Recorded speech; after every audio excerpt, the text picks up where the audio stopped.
จัดว่าไม่เที่ยงมีภาวะต่างโดยอาการอื่นความกระทบทางหูไม่เที่ยงมีความแปรผันตามภาวะต่างโดยอาการอื่นบ้างเรียกโสตสัมผัสธรรมความกระทบทางจมูกเรียกว่าคานสัมผัสก็ไม่เที่ยงธรรมมีความแปรผันมีต่อไปมีภาวะโดยอาการปลิ้นรสถูกลิ้นเรียกชิวหาสัมผัสถูกกายาเรียกว่ากายสัมผัสกันความกระทบทางใจไม่เที่ยงมีความแปรผันมีภาวะอาการเป็นอย่างอื่นเรียกมโนสัมผัสผู้ใดมีศรัทธาดีเชื่อธัมโมเหล่านี้อย่างใหญ่โตผู้นี้เราเรียกศรัทธานุสารีก้าวสู่อริยมรรคยังลงท่า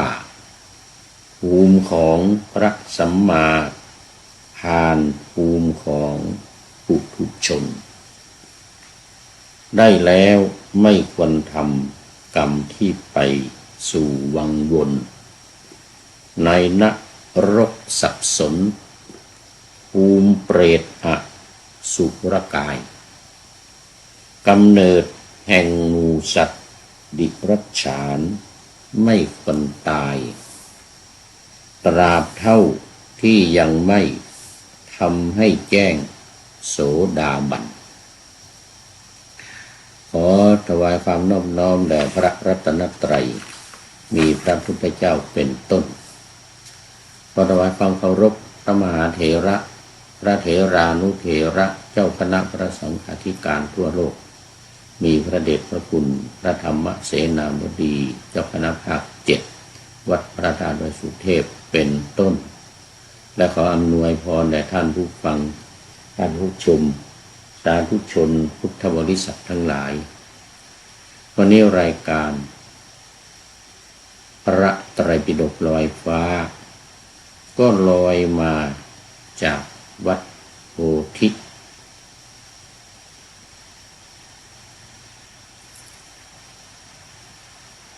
ศูนย์ปฏิบัติธรรมวัดพระธาตุดอยสุเทพอากือนาเมืองทานลินประเทศเอสโตเนียเหมือนเดิมวันนี้ก็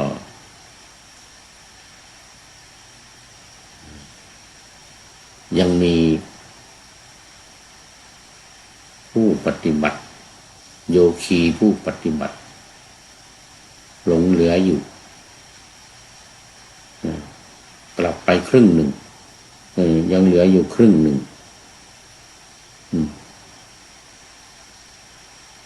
ที่เหลืออยู่นี่เป็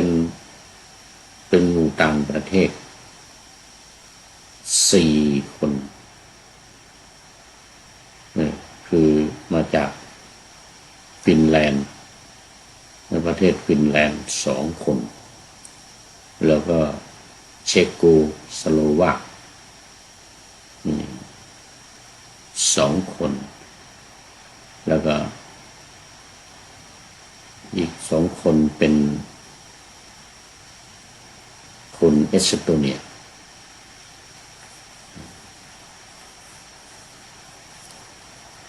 ก็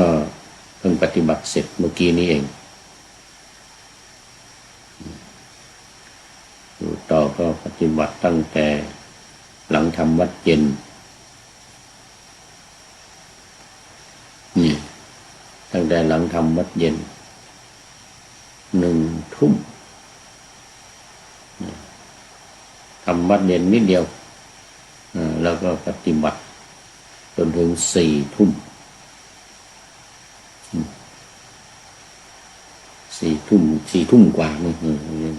4 ทุ่มกว่าดูตอนนี้5 ทุ่ม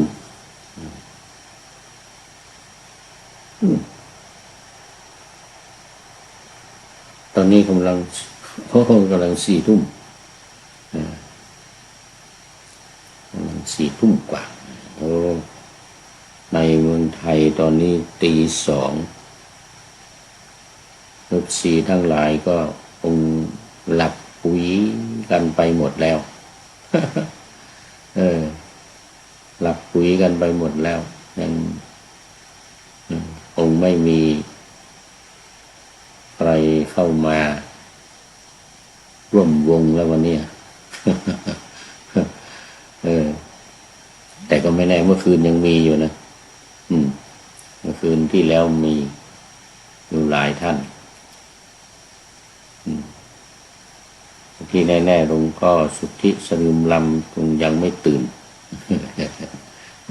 ที่4 ตี 5นี่ตื่นแน่แล้วไม่เป็นไรคุยไปพูดไปคนเดียวรายการพระไตรปิฎกลอยฟ้านี่ก็ตามเคยเดี๋ยวเวลา8 นาฬิกาถึง 9 นาฬิกานี่ก็ไปกระจายออกตามสถานีวิทยุ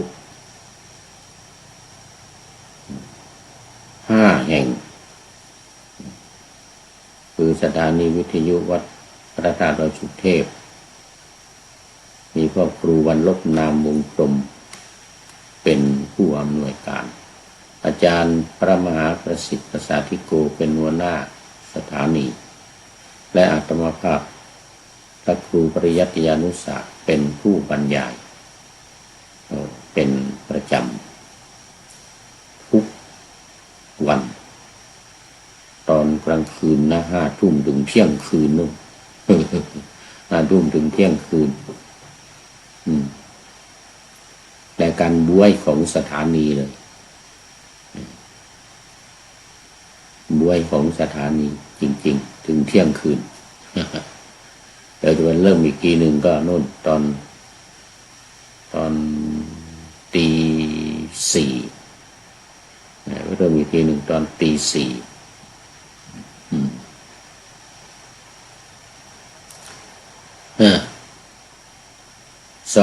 สถานีวิทยุวัดฝายหิน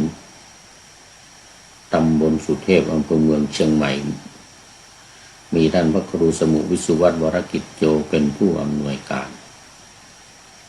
นี้นำออกอากาศ8 นาฬิกาถึง 9 นาฬิกาวันจันทร์ถึงวันศุกร์วันจันทร์ถึงวันศุกร์3 สถานีวิทยุคลื่นสีขาวเพื่อชาวประชาวัดปากทางเจริญอำเภอดอยหล่อจังหวัดเชียงใหม่มีท่านพระครูอภิวัฒนวิกรมหลวงพ่อรองเจ้าคณะอำเภอดอยหล่อเป็นผู้อำนวยการออกอากาศเวลา8 ถึง 9 นาฬิกาทุกวัน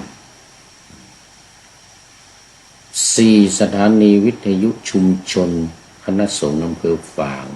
จังหวัดเชียงใหม่วัดพระพุทธบาทอุดมหรือน้ำบ่อสาวามีท่านพระครูสุจิตรานุรักษ์หลวงพ่อเจ้าคณะอำเภอฝางเป็นผู้อำนวยการนำออกอากาศเวลาเดียวกันคือ8 ถึง 9 นาฬิกาทุกวันสุดท้ายสถานีวิทยุมจร วิทยาลัยสงฆ์นครลำปางมีอาจารย์จีรศักดิ์ปันลำเป็นผู้อำนวยการนี่ก็8 ถึง 9 นาฬิกาเหมือนกันทุกวันเหมือนกันเราขอโมทนากับท่านผู้อำนวยการทุกๆสถานีไว้ณที่นี้ด้วยสำหรับวันนี้ก็ขึ้นสูตรใหม่สูตรที่4แต่ยังอยู่ในสังยุตเดิมตรงนี้ก็คืออะไรสังยุตเนี่ยโอกันตสังยุตโอกันตสังยุตแต่ว่าที่เหมือนเดิมจริงๆก็คือในขันธวารวรรค อยู่ในขันธวารวรรคอยู่สังยุตตนิกายพระสุตตันตปิฎกเล่มที่17นี่ยังอยู่ในสังยุตตนิกายเล่มที่17ใกล้จะจบละข้อที่305เลยข้อที่305หน้าที่322 เกือบจะตามทันมีข้อเกือบจะตามทันหน้าแล้วค้อนแล้วตอนนี้320แล้วอีก400กว่าหน้าเอง400กว่าหน้าครึ่งค้อนมาแล้วครึ่งค้อนมาแล้ว200กว่านี่ก็ครึ่งนี่300กว่านะค้อนไปเยอะแล้วเมื่อวานนี้ก็ถึงวิญญาณสูตรรูปเวทนาสัญญาสังขารวิญญาณสูตรวันนี้ขึ้นสูตรที่4ก็เป็นสัมผัสสูตรสัมผัสคือในปฏิจจสมุปบาทเนี่ยก็ไม่ละเรื่องสัมผัสนี่นะซึ่งถือว่าเป็นเรื่องสำคัญมากพระเดชพระคุณหลวงพ่อพระธรรมโกษาจารย์หรือหลวงพ่อพุทธทาสภิกขุหลวงพ่อพุทธทาสนี่ก็เน้นเรื่องสัมผัสนี่แหละเป็นต้นธาตุต้นธรรมสาเหตุที่สำคัญถ้าไม่มีการสัมผัสไม่มีการถูกต้องกันระหว่างอายตนะภายนอกอายตนะภายในนี่นะก็ไม่มีอะไรเกิดขึ้นความทุกข์ก็ไม่เกิดขึ้นความเดือดร้อนเรื่องเวทนาก็ไม่เกิดขึ้นตัณหาอุปาทานภพชาติชรามรณะไม่เกิดขึ้นอยู่ที่สัมผัสนี่แหละก่อนจะสัมผัสก็มีสลายตนะคืออายตนะภายใน6ตาหูจมูกลิ้นกายใจแล้วก็กระทบหรือสัมผัสกับอายตนะภายนอกอีก6คือรูปเสียงกลิ่นรสโผฏฐัพพะและธรรมารมณ์12นี่แหละมาสัมผัสกันมาถูกต้องกันก็ทำให้เกิดความทุกข์เกิดความเดือดร้อนวุ่นวายไปหมดดังในสูตรนี้คือสัมผัสสูตรนี่การถูกต้องการสัมผัสดังที่ปานาธรรมาสไว้สัมผัสสูตรซึ่งพูดถึงเรื่องการสัมผัสพระพุทธองค์ตรัสว่าความกระทบทางตา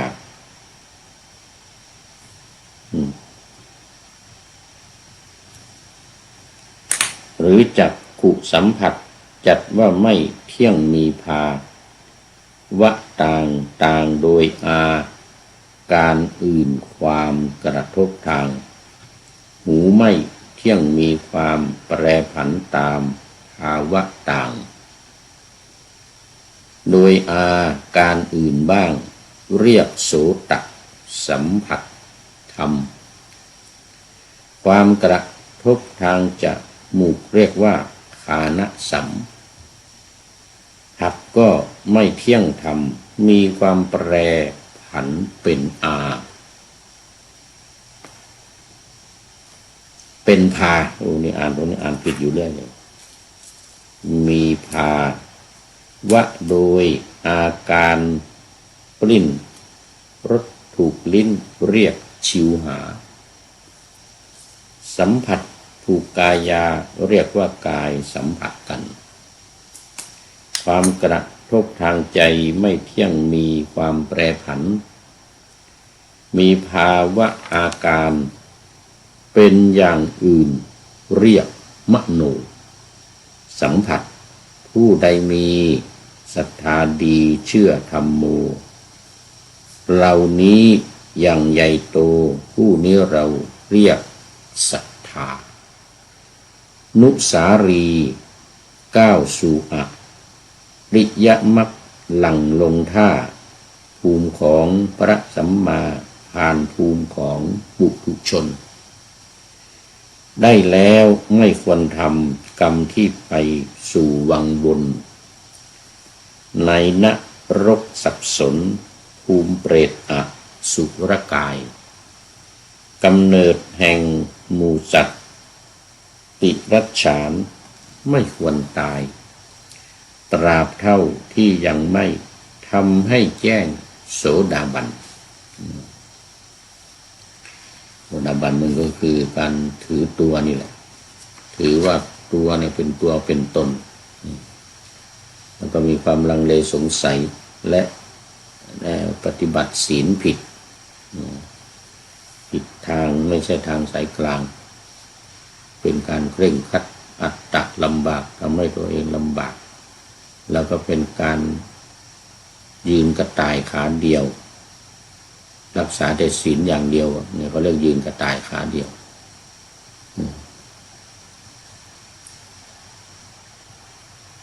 ทานไม่ท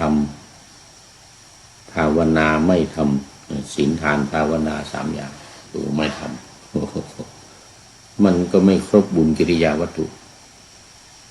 ความสุขที่แท้จริงอันเกิดจากการภาวนาอันเกิดจากการบรรลุธรรมอันเกิดจากการทำวิปัสสนาไม่เกิดมีแต่รักษาศีลอย่างเดียวไม่รอดตกนรกอีกต่างหากเพราะอะไรเพราะว่าไม่ฝึกอบรมจิตก็หลงไหลเผลอไผลใฝ่ฝันทำไปตามเรื่องตามราวไม่มีภาวนาก็ไม่ได้อบรมจิตไงเนี่ยเรื่องมันดังนั้นสัมผัสสูตรเนี่ยก็พูดถึงเรื่องของการสัมผัสกันระหว่างอายตนะภายในกับอายตนะภายนอก2อย่างนี้แหละที่มันจะทำให้เกิดต่อไปคืออะไรเวทนาตัณหาอุปาทานภพชาติโศกปริเทวะทุกขโทมนัสอุปาญาตวายเดือดร้อนทั้งนั้นเลยเรื่องของความเดือดร้อนทั้งนั้นเลยอันนี้ก็มาในอกกันตสังยุตเนี่ยนะครับตอนนี้เป็นสูตรที่4ผัสสะสูตรเลยโดยตรงเลยเนี่ยพูดถึงเรื่องของการถูกต้องการสัมผัสโดยตรงเลยเรื่องเกิดขึ้นที่สาวัตถีพระผู้มีพระภาคตรัสกับภิกษุทั้งหลายว่าดูก่อนภิกษุทั้งหลายจักขุสัมผัสคือความกระทบทางตาไม่เที่ยงมีความแปรผันมีภาวะโดยอาการอื่นโสตสัมผัสการกระทบทางหูก็เหมือนกันฆานสัมผัสการกระทบทางจมูกก็เหมือนกันจมูกกับกลิ่นชิวหาสัมผัสการกระทบทางลิ้นกับรสทั้งหลายกายสัมผัสคือกระทบทางกายสุดท้ายมโนสัมผัสการกระทบทางใจล้วนแล้วแต่ไม่เที่ยง มีความแปรผันมีภาวะโดยอาการอื่นไปเรื่อยๆเป็นตกอยู่ในไตรลักษณ์คืออนิจจังตามมาด้วยทุกขังคือความทุกข์ความเดือดร้อนวุ่นวายแล้วก็อนัตตาสิ่งที่ไม่ใช่ตัวตนว่าไปยึดไปถือก็โสดาบันเป็นไม่ได้อย่างที่ว่าเนี่ยไม่ควรที่จะทำไม่ควรที่จะลุ่มหลงไปตามนี้ไปตามการกระทบกันระหว่างตากับรูปหูกับเสียงจมูกกับกลิ่นลิ้นกับรสกายกับการถูกต้องสัมผัสและใจกับความคิดหรืออารมณ์หรือธรรมารมณ์เหล่านี้มันก็พัวพันกันมันพัวพันกันยากในการที่จะลบล้างหรือว่าทำลายความสัมพันธ์ซึ่งกันและกันระหว่างตากับหูลิ้นกับรสจมูกกับกลิ่นลิ้นกับรสกายกับสิ่งของใจกับความคิดที่เรียกว่าธรรมอารมณ์มันก็ไม่สามารถในการที่จะล่วงพ้นสิ่งเหล่านี้ไปได้ความทุกข์ก็ไต่ตามติดตามอยู่ตลอดเวลาอาศัยช่องว่างในความที่ว่ามันไม่เที่ยงเป็นทุกข์เป็นอนัตตาแต่คนไม่เห็นไงคนมองไม่เห็นก็หลงไปว่าเป็นอัตตาเป็นตัวเป็นตนนะครับมีความสงสัยมีความลังเลมีการปฏิบัติผิดเหล่านี้มันก็ทำให้ไม่ไปถึงไหนไปไม่รอดนี่เรื่องมันไปไม่รอดภิกษุทั้งหลายผู้ใดศรัทธาเชื่อมั่นธรรมเหล่านี้อย่างนี้ผู้นี้เราเรียกว่าศรัทธานุสารีศรัทธานุสารีนี่ก็คือผู้ที่มีศรัทธาตามด้วยศรัทธาระลึกตามด้วยศรัทธาก็ก้าวลงสู่ความเป็นอริยมรรคก้าวสู่อริยมรรคแล้วก็ก้าวลงยั่งลงก้าวลงสู่ความเป็นอริยมรรคแล้วก็ยั่งลงสู่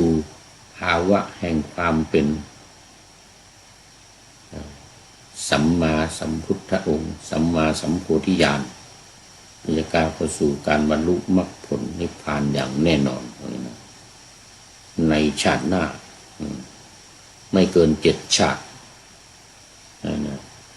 ผู้ที่บรรลุโสดาบันแต่ตราบใดที่ยังไม่บรรลุโสดาบันนี่ก็ยังประมาทไม่ได้ยังประมาทไม่ได้เอาสูตรนี้จบไปก่อนลงท้ายที่ศรัทธานุสารีความเป็นโสดาบันต่อไปข้อสูตรที่5สัมผัสสัจชา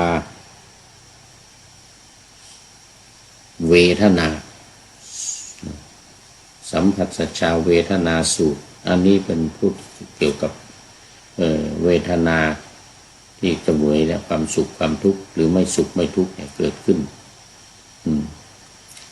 เพราะการสัมผัสหรือด้วยการสัมผัสนี่แหละมันจึงเกิดปัญหาใหญ่เกิดความทุกข์เกิดความเดือดร้อนวุ่นวายพระผู้มีพระภาคก็ตรัสกับภิกษุทั้งหลายว่าภิกษุทั้งหลายจักขุสัมผัสสัจชาเวทนาคือเวทนาเกิดจากสัมผัสทางตาไม่เที่ยงมีความแปรผันมีภาวะโดยอาการอื่นโสตสัมผัสสัจชาเวทนาความรู้สึกเกิดจากสัมผัสทางหูฆานะสัมผัสสัจชาเวทนาเวทนาเกิดจากสัมผัสทางจมูกชิวหาสัมผัสสัจชาเวทนาเวทนาเกิดจากการสัมผัสทางลิ้นชิวหาแปลว่าลิ้นกายสัมผัสสัจชาเวทนาเวทนาที่เกิดจากการสัมผัสทางกาย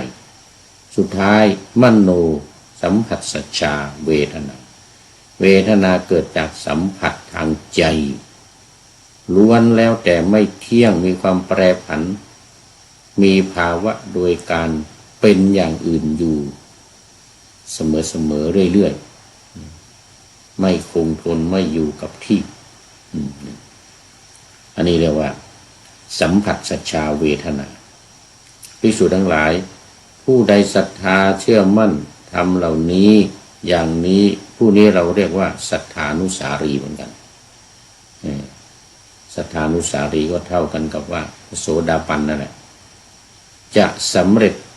สัมโพธิญาณในวันข้างหน้าอย่างแน่นอนไม่เกิน7 ชาติไม่มีชาติที่8นี่ไม่มีบางทีเรา3 ชาติ4 ชาติ5 ชาติก็ได้แต่ว่าหนักสุดช้าสุดก็7 ชาติจบสูตรสัมผัสสัจจาเวทนาระยะนี้ไม่ได้20 สูตรไม่เหมือนวันก่อนนู่นได้20 สูตรเลยนี่20 สูตรสองหมวดอะไรว่าอะไร2 สังยุตสุดยอดเลยนัตถิทิฏฐิสังยุต17 สูตรต่อไปสูตรที่6รูปสัญญาสูตรคือการจำรูปสัญญาข้อที่707ก็อยู่หน้าที่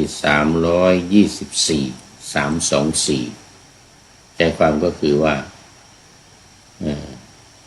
เรื่องเกิดขึ้นที่เก่าเวลาเดิมเป็นที่รู้กันเชตวันสาวัตถีพระองค์ตรัสภิกษุทั้งหลายว่าภิกษุทั้งหลายรูปสัญญาความหมายรู้รูปไม่เที่ยงมีความแปรผันมีภาวะโดยอาการอื่นสัทธสัญญาขันธสัญญาลักษณสัญญาพุทธวสัญญาแล้วก็มโนธรรมสัญญาอันนี้คือความจำก็จำอยู่ใน6 อย่างนี้แหละรูปเสียงกลิ่นรสผลทพะธรรมารมณ์อยู่ใน6 อย่างนี้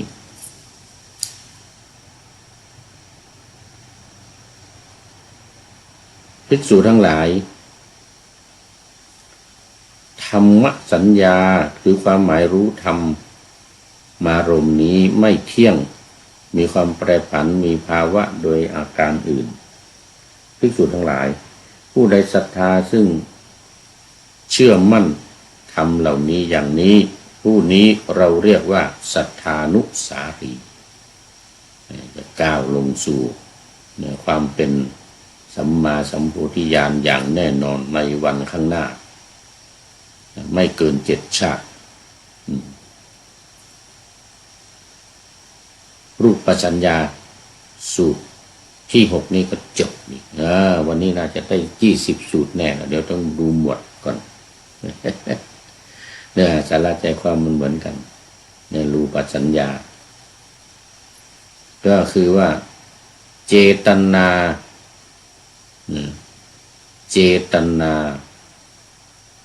คือความจำนง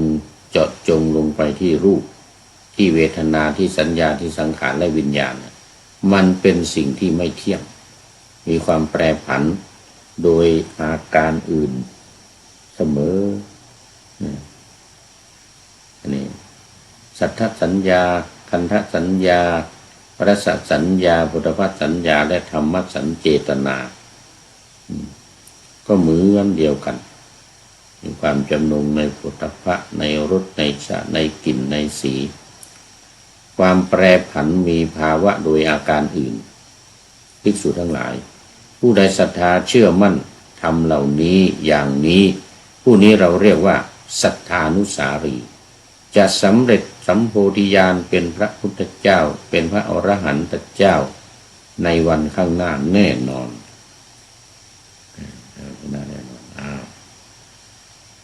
สูตรที่7รูปสัญเจตนานี้ก็จบต่อไปสูตรที่8รูปตัณหาคือความอยากในรูปเป็นต้นต้องมี เป็นต้นเพราะมันมีอีก6อย่างอีก5อย่าง เรื่องเกิดขึ้นที่สาวัตถีที่เก่าเวลาเดิมภิกษุทั้งหลายรูปตัณหาความทะยานอยากในรูปไม่เที่ยงมีความแปรผันเป็นภาวะโดยอาการอื่นสัทธตัณหาคันธตัณหารัสตัณหาพุทธะตัณหาและก็ธรรมตัณหานี้ตัณหาที่เกิดจากสิ่งเหล่านี้ทั้ง6อย่างนี้ไม่เที่ยงมีความแปรผันแปรปรวนไปเป็นธรรมดาเป็นอย่างอื่นอยู่ตลอดเวลาภิกษุทั้งหลายผู้ใดศรัทธาเชื่อมั่นธรรมเหล่านี้อย่างนี้ผู้นี้เราเรียกว่าศรัทธานุสาลีเหมือนกันศรัทธานุสาลีจะสำเร็จเป็นโพธิญาณในอนาคตการข้างหน้าอย่างแน่นอนตอนนี้เป็นโสดาบันไว้ก่อนรู้ปัตตัญหาก็จบต่อไปเป็นสูตรที่9ปัทวีธาตุสูตรที่ว่าด้วยธาตุดินนั่นนะสูตรที่ว่าด้วยธาตุดินปัทวีธาตุเรื่องเกิดขึ้นที่กรุงสาวัตถีที่เก่าเวลาเดิมภิกษุทั้งหลายปัทวีธาตุคือดินเนี่ยไม่เที่ยงมีความแปรผันมีภาวะโดยอาการอื่นต่อไปก็อาโปเตโชวาโยรูปเสียงกลิ่นรสสัมผัสและมโนอากาศธาตุอากาศวิญญาณธาตุคือวิญญาณไม่เที่ยงมีความแปรมีภาวะโดยอาการอื่นภิกษุทั้งหลายผู้ใดศรัทธาเชื่อมั่นธรรมเหล่านี้อย่างนี้ผู้นี้เราเรียกว่าศรัทธานุสารีอีกเหมือนกันนี่เรียกว่าศรัทธานุสารีก็อย่างลงสู่ห่วงแห่งอริยบุคคลมีโสดาบันเป็นต้นโอกันตะสังยุตเกี่ยวข้องกับเรื่องของการข้ามลงเนี่ยโอกันตะแปลว่าข้ามลงสู่ความเป็นอริยบุคคลพ้นจากความเป็นปุถุชนนี่ตรงนี้เรียกว่าโอกันตะจบไปอีก1สูตรต่อไปน่าจะเป็นสูตรสุดท้ายสูตรที่10ขันธสูตรอันนี้เราพูดถึงเรื่องขันอะไรที่อยู่ในขันธวารวรรคก็ต้องพูดถึงเรื่องขันหน่อยสุดท้ายสูตรที่10ขันธสูตรนี้ก็ว่าด้วยขัน5เนี่ยเรื่องมันเนี่ยเรื่องเกิดขึ้นที่สาวัตถีภิกษุทั้งหลายรูปไม่เที่ยงมีความแปรผันมีภาวะโดยอาการอื่นเวทนาสัญญาสังขารและวิญญาณก็ไม่เที่ยงมีความแปรผันไปเป็นอย่างอื่นผู้ใดมีความเชื่อมั่นหลักธรรมเหล่านี้เราเรียกผู้นั้นว่าศรัทธานุสารีก้าวลงสู่อริยมรรคยังลงสู่ภูมิของสัตตบุรุษผ่านภูมิของปุถุชนได้แล้วไม่ควรทำกรรมที่ทำแล้วไปเกิดในนรกเกิดเป็นสัตว์ดิรัจฉานหรือภูมิแห่งเปรตไม่ควรตายตราบเท่าที่ยังไม่ทำให้แจ้งโสดาปัตติผลนี่เหมือนกันความเหมือนเดียวกันในสูตรที่ผ่านมาทุกสูตรและก็สูตรที่ยังเหลืออยู่นี่ก็จะเป็นอย่างนี้ทั้งนั้นภิกษุทั้งหลายธรรมเหล่านี้เราเรียกผู้ใดประจักษ์ชัดโดยยิ่งด้วยปัญญาอย่างนี้ผู้นี้เราเรียกว่าธรรมานุสารีก้าวลงสู่อริยมรรคยังลงสู่ภูมิของสัตตบุรุษผ่านภูมิของปุถุชนไปได้แล้วไม่ควรทำกรรมที่ทำแล้วนี่ไปเกิดในนรกกำเนิดสัตว์ดิรัจฉานภูมิแห่งเปรตไม่สมควรตายตราบเท่าที่ยังไม่ได้ทำให้แจ้งซึ่งโสดาปัตติผลนี่เน้นโสดาปัตติผลภิกษุทั้งหลาย ผู้ใดรู้ธรรมเหล่านี้อย่างนี้ผู้นี้เราเรียกว่าอริยสาวกผู้เป็นโสดาบันไม่มีทางตกต่ำมีความแน่นอนที่จะสำเร็จโพธิญาณเป็นพระพุทธเจ้าหรือเป็นอรหันตสาวกเจ้าก็ตามในวันข้างหน้าอย่างแน่นอนไม่แล้วก็ไม่เกิน7 ชาติไม่เกิน7 ชาติขันธสูตรที่10ก็จบก็ว่าด้วยกองแห่งสังขารมี5 กองรูปเวทนาสัญญาสังขารและวิญญาณรวมพระสูตรในสูตรนี้นะในขออภัยในสังยุตนี้คือโอกันตสังยุตนี้มี10 สูตร 1. จักขุสูตร 2. รูปสูตร 3. วิญญาณสูตร 4. สัมผัสสูตร 5. สัมผัสชาสูตร 6. รูปสัญญาสูตร 7. อรูปสัญญาเจตนาสูตร 8. รูปตัณหาสูตร 9. ปฐวีตัณหาสูตรและ10ขันธสูตรสูตรว่าด้วยขันธ์5นี่รูปเวทนาสัญญาสังขารวิญญาณนี่สูตรที่10ก็จบแล้วก็วรรคก็จบสังยุตสังยุตก็จบสังยุตที่ผ่านมาเป็นการประกอบไปด้วย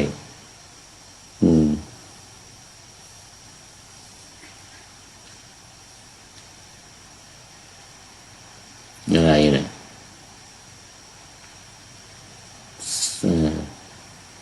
ประกอบไปด้วยอุปาทานประกอบไปด้วยอุปาทานนะ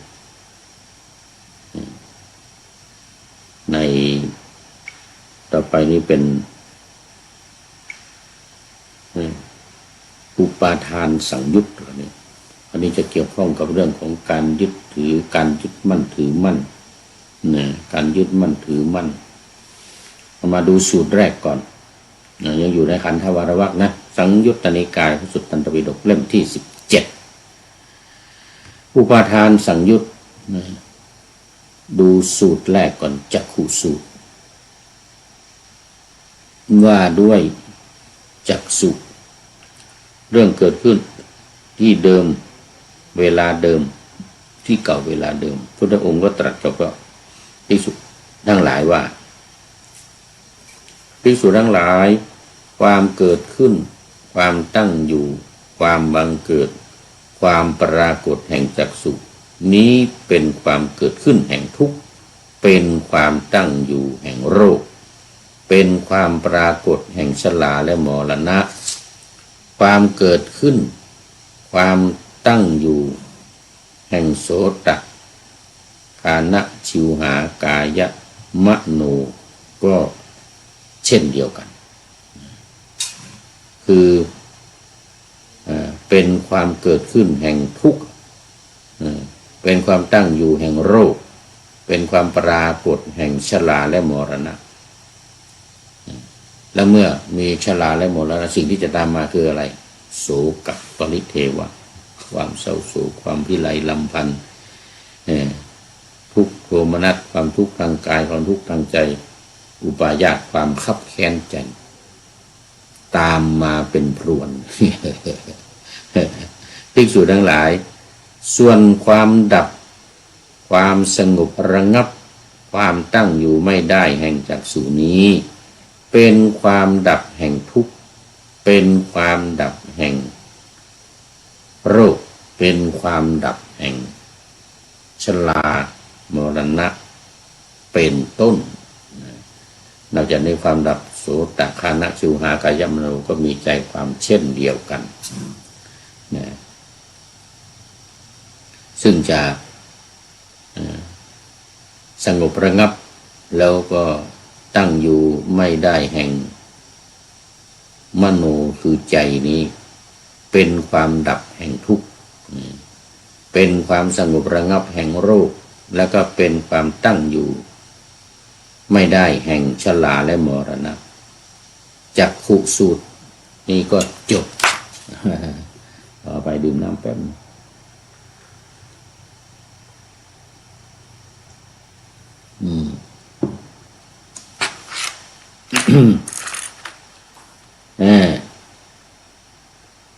ในสังยุตนี้เอามาสูตรที่สองก็รูปคือมันคู่กับรูปจะคู่กับรูปก็เรื่องที่พระพุทธองค์ตรัสว่าภิกษุทั้งหลายความเกิดขึ้นความตั้งอยู่ความบังเกิดความปรากฏแห่งรูปนี้เป็นความเกิดขึ้นแห่งทุกข์เป็นความตั้งอยู่แห่งโรคเป็นความปรากฏแห่งชราและมรณะเหมือนกันเลยความเกิดขึ้นความตั้งอยู่แห่งสัทธะคือเสียงรูปเสียงกลิ่นรสต่อไปละคันธะคือรสโผฏฐัพพะคือความเกิดขึ้นความตั้งอยู่ความบังเกิดความปรากฏแห่งธรรมเหล่านี้เป็นความเกิดขึ้นแห่งทุกข์เป็นความตั้งอยู่แห่งโรคเป็นความปรากฏแห่งชราและมรณะความดับความสงบความระงับตั้งอยู่ไม่ได้แห่งสัทธะเป็นต้นจนถึงคันธะเป็นที่สุดแล้วก็รสก็ได้เรียกโผฏฐัพพะที่กระทบกายความดับความสงบระงับความตั้งอยู่ไม่ได้แห่งธรรมารมณ์นี้เป็นความดับความดับนี่คืออยู่สิ่งเหล่านี้อยู่ไม่ได้เป็นความดับแห่งทุกข์เป็นความสงบระงับแห่งโรคเป็นความตั้งอยู่ไม่ได้แห่งชราและมรณะรูปสูตรนี้ก็จบอีกเมื่อกี้ได้ไป7 สูตรตอนนี้เข้ามาได้อีก2 สูตรแล้วข้อที่3วิญญาณสูตรเห็นไหมรูปแล้วก็วิญญาณเนื่องจากว่าวิญญาณมันเป็นตัวรับรู้ระหว่างสัมผัสทั้ง6 อย่างภายในกับภายนอกลำพังสิ่งเหล่านั้นไม่รู้อะไรแต่ต้องมีใจเข้าไปเกี่ยวข้องมีจิตเข้าไปยึดถือไปยึดมั่นมันจึงเกิดการสัมผัสกันเกิดขึ้นต่อไปข้อที่3วิญญาณสูตรว่าด้วยวิญญาณคราวนี้โลกตราภิกษุทั้งหลายความเกิดขึ้นความตั้งอยู่ความที่จักษุวิญญาณเป็นความปรากฏแห่งชราและมรณะเป็นชราและมรณะความเกิดขึ้นความตั้งอยู่แห่งมโนวิญญาณเป็นความปรากฏแห่งชราและมรณะภิกษุทั้งหลายส่วนความลับแห่งจักษุวิญญาณเป็นความตั้งอยู่ไม่ได้แห่งชราและมรณะคือความดับแห่งมโนวิญญาณเป็นความตั้งอยู่ไม่ได้แห่งชราและมรณะตัวนี้วิญญาณสูตรนี้ก็จบยังพอมีเวลาเพราะว่าวันนี้ไม่มี FC ไม่มี FC ไม่มีด้อมทั้งหลายสูตรที่4เดี๋ยวมันถอยมา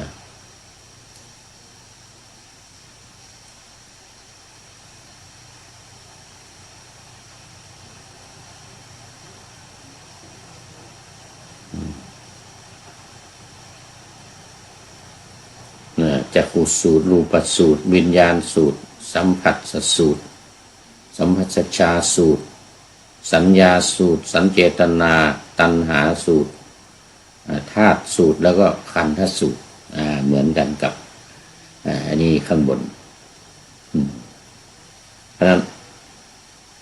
นี่ก็ได้ไป18 สูตร วันนี้ใกล้จะหมดเวลาโอ้ยังจะได้20 สูตรเหมือนวันก่อนนะตกลงว่าสังยุตนี้จบไปก่อนอุกันตะสังยุตแล้วก็มา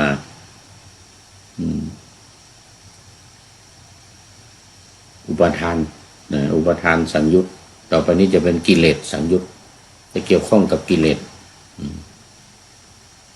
สูตรแรกก็เหมือนเดิมคือจักขุมันจะจักขุโสตคานะชิวหากายมโนเนี่ยเหมือนเดียวกันพึงได้ทราบว่าเหมือนเดียวกันพระวิภาคตรัสว่าภิกษุทั้งหลายฉันทราคะในจักขุนี้เป็นความเศร้าหมองแห่งจิตฉันทราคะในโสตนี้เป็นความเศร้าหมองแห่งจิตฉันทราคะในคานะในชิวหาในกายะในมโนเป็นความเศร้าหมองแห่งจิตภิกษุทั้งหลายเมื่อใดภิกษุละความเศร้าหมองแห่งจิตในฐานะหกนี้ได้หกก็คือทางผ่านทางตาหูจมูกลิ้นกายใจเนี่ยนะนี้ได้เมื่อนั้นจิตของเธอที่น้อมไปในเนกขัมมะคือการบวชนะการออกบวชอันเนกขัมมะอบรมแล้วควรแก่การงานปรากฏในธรรมที่ควรทำให้แจ้งด้วยปัญญาอันรู้ยิ่งจักขุสูตรที่หนึ่งนี้ก็จบอันนี้จะได้30นะวันนี้นะสองรูปสูตรนี่เหมือนเดียวกันเลยว่าด้วยรูปพระองค์ตรัสว่าภิกษุทั้งหลายฉันทราคะในรูปนี้เป็นความเศร้าหมองแห่งจิตเป็นความเศร้าหมองแห่งจิตหมดฉันทราคะในเสียงฉันทราคะในกลิ่นฉันทราคะในรสฉันทราคะในโผฏฐัพพะและฉันทราคะในธรรมารมณ์ก็เป็นความเศร้าหมองแห่งจิตทั้งนั้นภิกษุทั้งหลายเมื่อใดภิกษุละความเศร้าหมองแห่งจิตนี้ได้ในฐานะทั้ง6ประการนี้ได้เมื่อนั้นจิตของเธอที่น้อมไปในเนกขัมมะอันเนกขัมมะอบรมแล้วควรแก่การงานปรากฏในธรรมที่ควรทำให้แจ้งด้วยปัญญาอันรู้ยิ่งรูปประสูตรที่สองนี่ก็จบนะจักขุก็คู่กับรูปเดี๋ยวต่อไปโสตหูก็จะคู่กับเสียงนี่ก็คือสัทธะคู่กับเสียงจมูกก็จะคู่กับกลิ่นอีกก็คือคานะลิ้นก็จะคู่กับรสอีกก็คือชิวหานี่แหละดูอย่างนี้ที่สำคัญคือการละฉันทราคะคือความพอใจกับความใคร่ความกำหนัดก็ได้ความใคร่หรือความกำหนัดภิกษุทั้งหลายเมื่อใดภิกษุละความเศร้าหมองแห่งจิตในฐานะ6ประการนี้6ประการคือตาหูจมูกลิ้นกายใจนะได้เมื่อนั้นจิตของเธอที่น้อมไปในเนกขัมมะอันเนกขัมมะอบรมแล้วควรแก่การงานปรากฏในธรรมที่ควรทำให้แจ้งด้วยปัญญาอันยิ่งวิญญาณสูตรนี้ก็จบวันนี้เข้ามาแล้ว34สูตรไป33สูตรวันนี้34ด้วยนะสัมผัสสูตรชื่อเดียวกันภิกษุทั้งหลายฉันทราคะในจักขุสัมผัสนี้เป็นความเศร้าหมองแห่งจิตส่วนฉันทราคะโสตสัมผัสในสังขารวิญญาณสังขารวิญญาณกายและมโนเพราะนั้นฉันทราคะเนี่ยในมโนสัมผัสนี้ก็เป็นความเศร้าหมองแห่งจิตภิกษุทั้งหลายเมื่อใดภิกษุรู้แจ้งเห็นจริงชัดเจนในธรรมเหล่านี้ในธรรมที่ควรทำให้แจ้งด้วยปัญญาอันรู้ยิ่งนี้จบคือต้องรู้เองนะใครจะมาช่วยไม่ได้พุทธเจ้าก็ช่วยไม่ได้อันนี้ต้อง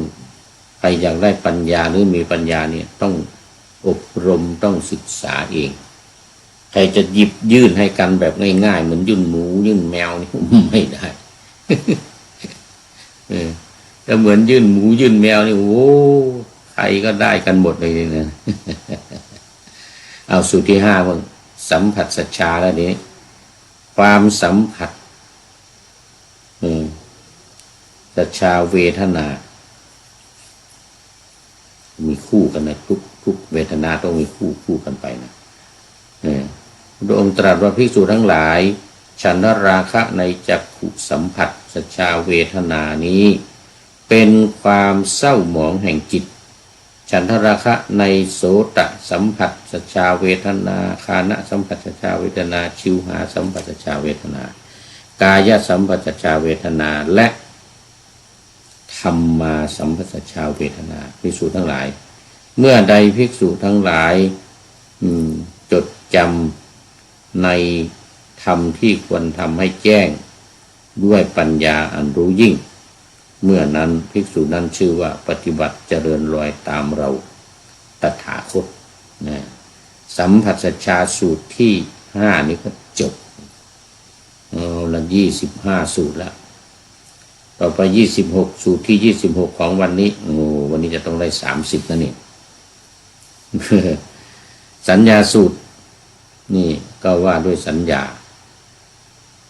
ด้วยสัญญาสังขารก็ว่าด้วยสังขารวิญญาณก็ว่าด้วยวิญญาณสัญญาสังขารวิญญาณก็ฉันทราคะในรสสัญญาคันธสัญญาสัทธสัญญาโผฏฐัพพสัญญาฉันทราคะในธรรมสัญญานี้เป็นความเศร้าหมองแห่งจิตภิกษุทั้งหลายเมื่อใดภิกษุละรูปเวทนาสัญญาสังขารวิญญาณนี้ได้แล้วในธรรมที่ควรทำให้แจ้งด้วยปัญญาอันรู้ยิ่งสัทธสูตรที่6นี้ก็จบอีกเหลืออีก3สูตรนี้จะได้30สูตรนะวันนี้เดี๋ยวอันนั้นมันขาดไป2สูตรเดี๋ยวต้องหัก2ต่อไปเดี๋ยวต้องหัก2นะมาสูตรที่8นะทีนี้ตัณหาสูตรว่าด้วยตัณหาส่วนใหญ่ก็ซ้ำๆมานะซ้ำๆมาที่ผ่านมาพระพุทธองค์ก็ตรัสกับภิกษุทั้งหลายว่าฉันทราคะในตัณหานี้เป็นความเศร้าหมองของจิตเป็นฉันทราคะใน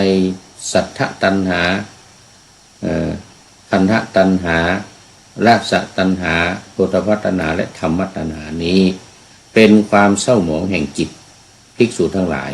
เมื่อใดภิกษุในธรรมวินัยนี้ละฉันทราคะและกิเลสสังโยชน์เศร้าหมองได้ในธรรมที่เขาควรทำให้แจ้งด้วยปัญญารู้ยิ่งนี่ก็ตัณหาสูตรที่8จบอีกเหลืออีก2สูตร ธาตุสูตรที่9ว่าด้วยธาตุเรื่องเกิดขึ้นสาวัตถีที่เก่าเวลาเดิมภิกษุทั้งหลายฉันทราคะในปฐวีธาตุนี้เป็นความเศร้าหมองแห่งจิตต่อไปก็อาโปเตโชวาโยนะนี่เป็นความเศร้าหมองแห่งจิตภิกษุทั้งหลายเมื่อใดภิกษุละความเศร้าหมองแห่งจิตในฐานะ6ประการนี้ได้เมื่อนั้นจิตของเธอก็น้อมไปในเนกขัมมะอันเนกขัมมะอบรมแล้วควรแก่การงานปรากฏในธรรมที่ควรทำให้แจ้งด้วยปัญญาอันรู้ยิ่งธาตุสูตรที่9นี้ก็จบอีกวันนี้ต้องได้30สูตรเดี๋ยวลบออก2เหลือ28สูตรสูตรสุดท้ายมาดูขันธสูตร เพราะว่าโดยขันอะไรทีนี้โดยตรงแล้วภิกษุทั้งหลายฉันทราคะในรูปนี้เป็นความเศร้าหมองแห่งจิตเป็นต้นเลยนะฉันทราคะในเวทนาสัญญาสังขารวิญญาณก็เช่นเดียวกันสุดท้ายฉันทราคะในวิญญาณเนี่ยเป็นความเศร้าหมองแห่งจิตภิกษุทั้งหลายเมื่อใดภิกษุละความเศร้าหมองแห่งจิตในฐานะ6ประการนี้ได้เมื่อนั้นจิตของเธอน้อมไปในเนกขัมมะอันเนกขัมมะอบรมแล้วควรแก่การงานป ปรากฏในธรรมที่ควรทำให้แจ้งด้วยปัญญาอันรู้ยิ่งขันธสูตรที่10นี้ก็จบกิเลสสังยุตจบกิเลสสังยุตจบพอดีวันนี้ได้30สูตร รวมสูตรในสังยุตนี้ก็มีอยู่10สูตรเอาละวันนี้เราได้30ลบออก2เหลือ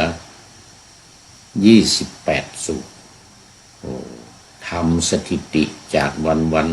ทั้งวันที่ผ่านมาเลยวันนี้ หมดเวลาพอดีหมดเวลาพอดีก็เลยก็จะต้องได้น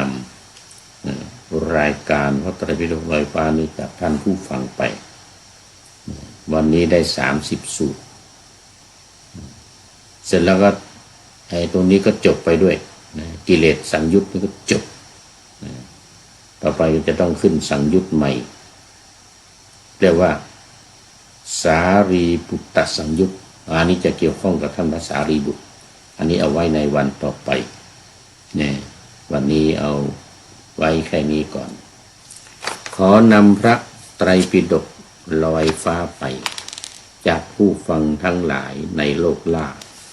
วันต่อไปจะได้จรย้อนกลับมาสู่สถานีใหม่ให้ท่านฟังอย่าลืมเปิดวิทยุหรือเครื่องรับโทรศัพท์โมบายคอมพิวเตอร์ผัง YouTube เฟซเพจไลน์ให้ดังๆเพื่อชมฟังรายการวันต่อไปขอทุกท่านมีความสุขทุกคืนวันนำธรรมะประกอบการงานทั้งหลายเช่นขยันทำงานทางวาจากายใจขวนขวายกิจการงานนานาบำเพ็ญสาธารณประโยชน์เว้นสิ่งที่มีโทษโหดเยี่ยงสาประกอบแต่กรรมดีมีราคาแสวงหาเงินทองครองใจคนเสียสละพละทรัพย์นับมากน้อยไม่ให้ล้านก็ให้ร้อยไม่ด้อยผลเอื้อคนรวยช่วยคนยากฝากคนจนให้ทุกคนเท่ากันมาตรฐานเดียวขอเจริญพร